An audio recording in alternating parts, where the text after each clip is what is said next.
I went to the doctor with really bad food poisoning and he told me it was nothing and that I should eat something like digestives, Graham biscuits because I hadn't eaten for 3 days. Turns out that's absolutely the worst thing you can do with salmonella as it strips your stomach lining. It felt like I'd eaten a bunch of razor blades. I ended up in hospital for the pain and nobody told me what was wrong with me until after I was released. I would never have known if it wasn't for the phone call from the Center of Communicable Diseases. At risk of sounding stupid, I actually had no idea that's what salmonella does to you. I was misdiagnosed as having pneumonia. Pneumonia would have been preferable.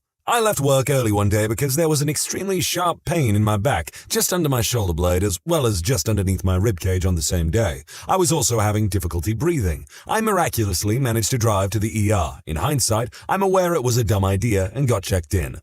They gave me some non-narcotic painkillers, did some x-rays and ran a few other tests. The doctor came in after a while and said I had pneumonia, gave me a prescription for a Z-Pack or whatever it's called and discharged me. I had just driven out of the hospital and got a call from a number I didn't recognize. I answered and they said they were from the hospital. They requested for me to come back as quickly as I could. Don't bother checking in, just go straight back to the room I just left. I went back into the room and the doctor told me that they had looked at my x-rays again. Turns out my lung had collapsed. They rushed a specialist in immediately, like 10 minutes maybe, and were getting me prepped for surgery. Everything went pretty smoothly and everyone was extraordinarily nice to me. I'm positive everyone was so nice because there were definitely grounds for a lawsuit. I wasn't looking to get rich off anyone though. I just wanted to breathe again. I had extremely good insurance with the company I was with at the time. I paid $100 for the emergency room fee and the rest of the $1,700 bill was covered. So that was nice. While I was in there, a shirt popped up on the woot.com and I bought it immediately. It read Lifetime Achievement Award for Breathing, Respiring Since Birth. I was in the hospital for almost not getting that very achievement. It was fate. I still have the shirt somewhere, but I got fat and it doesn't fit now.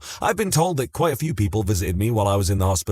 I don't remember most of them. I was on a bunch of diluted while I was awake. I do remember a buddy asking me how I peed with all the wires and the monitors attached to me and responding simply with my penis. He looked at my mom and said, he'll be fine. He's too much of a butthole to die. Overall, I would rate having a collapsed lung as a terribly awful experience. You never really think about how much you breathe until you can't. It sucks. A lot. I'm certain I can imagine. Not me, but my mom. A few months ago, she was having this horrible pain in her lower abdomen, sides, and back. We put her symptoms into a symptom checker app, and one of the diagnoses that came up was an ectopic pregnancy. For those who don't know what that is, it's when the embryo begins forming in the fallopian tubes. When this is the case, it's pretty much a guarantee the baby won't make it, and it puts the mother's life at serious risk too. Anyway, silly little symptom app. Who cares? A few days later, she went to the doctor and got her blood tests done. The doctor came back with the results and told her she was pregnant. My mom knew it wasn't possible to have been recently, so she starts freaking out that the ectopic pregnancy is the case. And that's exactly what the doctor thought too. Meanwhile, every nurse and doctor in the building was rushing around, freaking out, trying to get her to the specialist. But they were too busy. So they started calling ambulances to rush her to the hospital. Amid all the chaos, the doctor approaches my crying mother and apologizes, saying he was looking at the wrong blood results. Blood results of hers almost exactly 3 years prior. She currently has a 2.5-year-old. Not exactly a misdiagnosis, but rather an unlucky train wreck of events. Anyways, when I was 14, I had appendicitis. Got home from school one Friday and thought I had a bad stomachache. Got worse and worse, and finally on Sunday night, it burst. And yet, even then, my parents and I were just starting to think it might be my appendix. It was late that Sunday, so we decided to wait till morning. Side note, when I went into the ER, I was so sick I was hunched over and actually slightly pooped my pants. Went into the ER and got diagnosed, but had to wait another 7 hours to be absolutely sure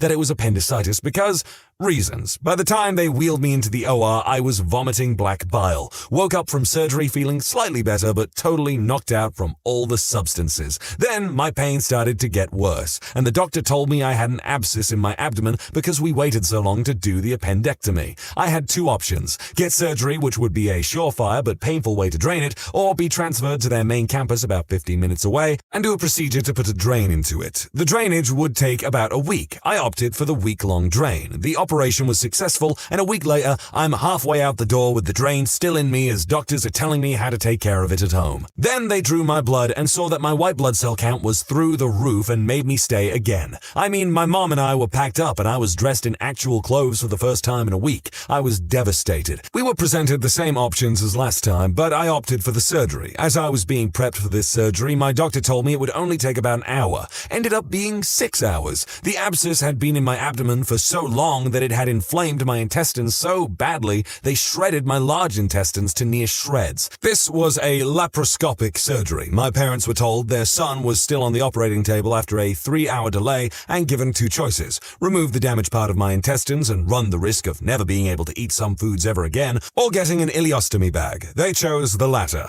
I woke up in the middle of the night in the ICU, completely zonked out and hearing my dad snore behind me. When I came to, I noticed the giant bulging red thing on my stomach with a bag over it, and it was moving. To say I was confused would be a wicked understatement. When the doctor came in the morning, they explained to me what that thing was. As they did, I wondered when I was going to get it off. I asked, how long will this be on me? Like 3 weeks? Bewildered, my doctor said, that's going to be on you for at least 3 to 6 months. Floored, flabbergasted, at a complete loss for words. No words can describe the confusion and complete bewilderment that I had in that moment. I was in shock for the next week until one nurse asked if I wanted to name it Jeffrey the Stoma. Gone but never forgotten. She changed my outlook on the whole situation. If I was going to have this bag of poop hanging from my stomach, might as well make the most of it. It wasn't easy. I had to cut most of the foods I normally ate, like greasy stuff, out of my diet, since it went straight through my small intestines and into the bag like water. The bag would constantly spill in the middle of the night and I'd wake up covered in poop.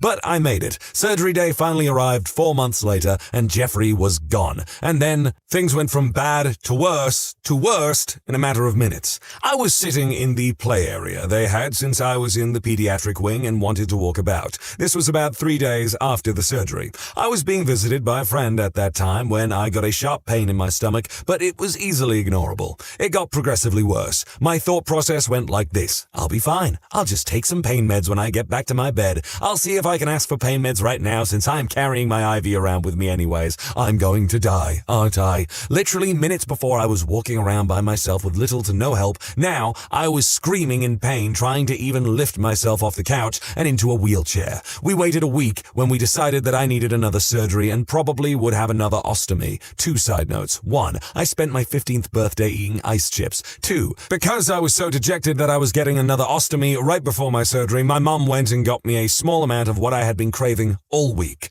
apple juice. I hadn't been able to eat or drink for the whole week, so that juice was still the greatest thing I've ever tasted in my life. I told the doctor right before, and he silently put a finger up to his lips and smiled. Awesome dude. After the surgery, they found an entire liter of feces that was spilling out due to the intestine reconnection failure. I had also been incredibly bloated and looked pregnant, says my mom. The failed surgery left me in the ICU for a week, barely managing to even stay alive, let alone awake for more than 15 minutes at a time. I just laid in my bed for an entire week, sweating, probably gallons of sweat every day, and watching Food Network and requesting that my mom make that when I go out. I recovered from the ICU, then got out a week later with another ostomy bag. Didn't even bother naming this one because at this point I just wanted to be done with the medical problems forever. 6 months later, in the middle of my freshman year of high school, I got it removed once and for all, and thus ends my story. What a champ you are. I could not imagine being in the hospital for that long. I think I broke my foot in high school and I was there for maybe a week or so and I was utterly miserable. So, 6 months. I was told by the receptionist at A&E that I should go home because it's probably a migraine. It was bacterial meningitis. I am overweight. I don't sleep enough. I am exhausted all the time. I bruise easily. It feels like I have the full body arthritis on a bad day. For years, my doctor has said, you're fat, lose weight. For years, I have refined my diet, upped my activity level, I got a little less fat, still didn't sleep, body hurt more. Brain tumor. It was a tumor. Granted, the best kind of tumor, small and benign. It destroyed my self-confidence. I went through years of frustration and self-doubt. My health continued to suffer as the tumor grew and completely shut down my endocrine system. And let me tell you, dealing with a non-functioning endocrine system is something else. But at least I know now what is wrong. That sounds like it friggin' sucks. Like, I'm someone who cares a lot about their personal fitness and everything, but it must suck when you go to the doctors and every time it's like, oh, you're fat. You're fat. That's the reason why anything's wrong with you. It's because you're fat. And you're just sat there like, can we run some tests or maybe explore explore some other possibilities because I think it's more than that. It's like, no, it's 'cause you're fat. On that note, though, if you're happy with your body the way that it is, I'm glad for you. But keep in mind that your personal physical fitness and health is all your personal responsibility, and obesity does cause its own fair share of issues. When you subscribe, make sure to hit the bell to turn on notifications. Put the playlist on in the background to finish listening to all the stories. And if you like Am I the Genius, give Am I the Jerk a shot. Linked in the description below.